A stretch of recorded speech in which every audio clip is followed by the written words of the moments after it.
Doctor madam, ज़रा ठीक से चेक करके बताइए ना। कई बड़े बड़े डॉक्टर को दिखाया है, लेकिन मेरी बहू माँ ही नहीं बन पाती। मैंने शीतल को बहुत अच्छे से चेकअप किया है।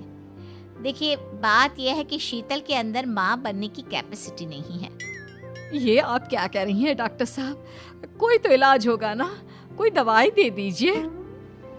देखिए, कुछ प्रॉब्लम ऐसी होती है जिनका कोई ट्रीटमेंट नहीं होता। आई एम सॉरी टू से, लेकिन शीतल कभी माँ नहीं बन सकती, क्योंकि उसके यूट्रस में अंदर से ही कुछ क्या प्रॉब्लम है। हुआ माँ?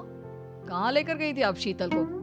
अरे कहाँ लेकर जाती, डॉक्टर मैडम के पास ले गई थी।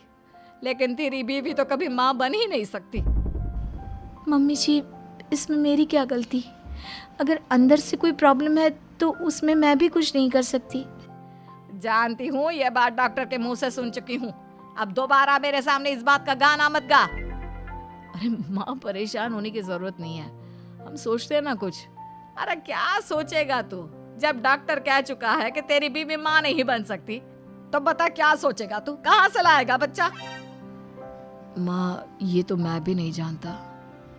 अभिमन्यु, क्यों ना हम अनाथ आश्रम से एक बच्चा गोद ले आए?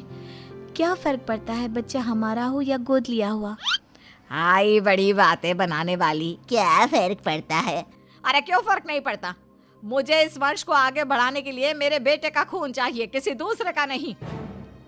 लेकिन माँ, आप जानती हैं कि ये अब पॉसिबल नहीं है। मैं कुछ नहीं जानती। मैं किसी पराये की औलाद को इस घर में अपना पोता या पोती बन के बढ़ता हुआ नहीं देख सकती। मेरा वंश मेरे बेटे के खून से ही आगे बढ़ेगा। लेकिन मम्मी जी, ऐसा कैसे हो पाएगा? आप अच्छी तरह जानती है ना, मेरा और अभिमन्यु का बच्चा नहीं हो सकता। तो मैं अपने बेटे की दूसरी शादी करवाऊंगी और अपनी दूसरी बीवी से ये मुझे बच्चा पैदा करके देगा। ये आप क्या कह रही हैं माँ? मैं किसी और से शादी नहीं करने वाला। मेरे रहते हुए आप अभिमन्यु की शादी किसी और से करवाएंगी? मम्मी जी, आप ऐसा कैसे कर सकती हैं? तू बस देखती जा बहू, मैं ऐसा कैसे कर। अभिमन्यु, मैंने तेरे लिए लड़की ढूंढ ली है। माँ, मैं आपको कितनी बार समझाऊं, मुझे किसी से शादी नहीं करनी है। पहले मेरी बात सुन। ये जो चमेली है ना, हमारे घर में काम करने आती है, वो तुझसे शादी करने के लिए तैयार है। मम्मी जी, आप अभिमन्यु की शादी एक नौकरानी के साथ करवाएंगी? वो इसलिए क्योंकि चमेली दिखने में बहुत खूबसूरत है, बच्चा भी सुंदर ही होगा। मम्मी जी, लेकिन एक बच्चे के लिए अपने बेटे की शादी नौकरानी के साथ करवाना, क्या ये सही है? अगर अभिमन्यु ने शादी नहीं की ना, तो मैं अपनी जान दे दूंगी। अब देख लो, अगर तुम्हें अपनी माँ की जान प्यारी है तो तुम्हें इस नौकरानी के साथ शादी करनी ही होगी। नौकरानी से मालकिन बन के तो मजा आ गया। अब तो मैं इस घर की मालकिन हूँ। देखो, अपने आप को ज्यादा मालकिन समझने की कोशिश मत करो। एक बार तुम्हारा और अभिमन्यु का बच्चा इस दुनिया में आ जाए, उसके बाद तुम इस घर से हमेशा के लिए चली जाना। अरे जाओ जाओ, किसी और के आगे बातें बनाना। एक बच्चा तो पैदा नहीं कर सकी, बढ़िया आई। जाओ जाकर मेरे लिए कॉफी बना कर लाओ। नौकरानी मैं हूँ या तुम? मम्मी जी, देखिए ना शीतल मुझसे किस तरह से बात कर रही है। शीतल, तुम्हें पता है ना चमेली प्रेग्नेंट है, मेरे बेटे के बच्चे की माँ बनने वाली है। वो जैसा कहती है वैसा करो। लेकिन मम्मी जी, वो मुझे नौकरों की तरह ट्रीट कर रही है। अरे तो करेगी ना, वैसे भी बहू तुम हो किस काम की? एक बच्चा तो पैदा नहीं कर सकती। जाओ अब घर के सारे काम करो और चमेली को आराम करने दो। थैंक यू मम्मी जी, भगवान आपका भला करे। आप नहीं होती तो मैं नौकरानी से महारानी कैसे बनती? देखो, तुम्हें जो चाहिए सब मिलेगा। खूब खाओ पियो, मजे की जिंदगी जियो, लेकिन बस मुझे एक बच्चा पैदा करके दे दो। बच्चे के लिए आपने मेरी शादी चमेली के साथ करवा तो दी, लेकिन दिन और रात का चैन मिट गया है। सारा दिन शीतल और चमेली की बहस चलती रहती है। अब शीतल को इस घर में रखने से क्या होगा? मैं तो कहती हूँ उसे घर से निकाल दो, है भी किस काम की। मैं ऐसा नहीं कर सकता माँ, वो मेरी पत्नी है, उससे बहुत प्यार करता हूँ मैं। तुम्हारी पत्नी चमेली है, चमेली, उससे प्यार करो। अरे तुम्हारे बच्चे को जन्म देने वाली है वो। अभिमन्यु, मैं खुद ही इस घर से चली जाती हूँ। वैसे भी अपने ही घर में नौकरों की तरह रहकर परेशान हो चुकी हूँ। घर की नौकरानी मेरे ऊपर हुक्म चलाती है। वो तुम्हारी पत्नी बन चुकी है। अब मेरा इस घर में क्या काम? भगवान ने मेरी सुन ली। मेरे बेटे का घर भर गया, उसका अपना बच्चा इस दुनिया में आ गया। मम्मी जी, बच्चे को हाथ लगाने से पहले मेरी एक शर्त तो सुन लो।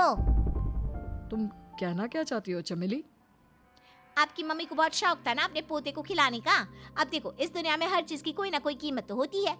तुम अपनी आधी प्रॉपर्टी मेरे नाम कर दो, बच्चा तुम्हारे नाम।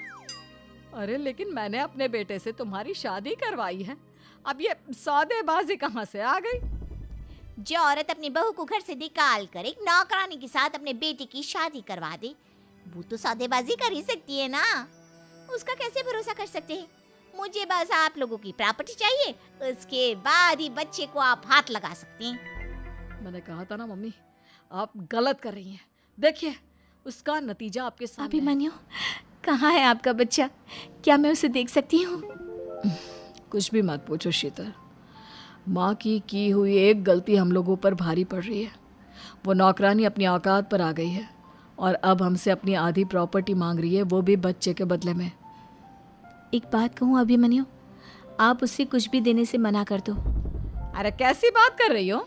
मेरे बेटे की औलाद है उसके पास, ऐसे कैसे मना कर दे? मम्मी जी, वो अभिमन्यु का बच्चा नहीं है, वो चमेली और उसके बॉयफ्रेंड का बच्चा है। ये तुम क्या कह रही हो शीतल? ये देखिए वीडियो। चमेली और उसका बॉयफ्रेंड आपस में बातें कर रहे हैं कि उन दोनों ने मिलकर आपको बेवकूफ़ बनाया है और अब इस बच्चे के बदले आपसे प्रॉपर्टी भी हड़प लेंगे। हे भगवान, ये मुझसे क्या हो गया? ना तो बच्चा मिला और अपने बेटे की नौकरानी के साथ शादी करवा दी सो अलग। अब क्या होगा? मुझे माफ़ कर दो शीतल, मेरी वजह से तुम्हें बहुत तकलीफ हुई है। अभिमन्यु, मैंने कहा ना, उस नौकरानी को उसके बच्चे सहित इस घर से बाहर निकाल दो। लगता है मेरे अभिमन्यु का बाप बनने का सपना अधूरा ही रह जाएगा। अभिमन्यु, अपनी मम्मी से कहो कि परेशान ना हो। आपको याद है एक बार हम एक IVF सेंटर गए थे, मैंने फिर से वहाँ जाकर बात की थी और आपको पता है इस बार मैं प्रेग्नेंट हूँ, क्योंकि हमने वहाँ पर प्रोसीजर करवाया था जिसकी वजह से मैं प्रेग्नेंट हो गई थी और इस बात का पता मुझे बस कुछ महीने पहले ही लगा है। हमारा बच्चा इस दुनिया में आने वाला है अभिमन्यु। मुझे माफ़ कर दो शीतल बहू, मुझसे बहुत बड़ी गलती हो गई। कोई बात नहीं माँ, लेकिन अब हमें उस धोखेबाज नौकरानी को इस घर से बाहर निकालना है और इस घर की मालकिन को वापस घर लाना है, वो भी अपने बच्चे के साथ।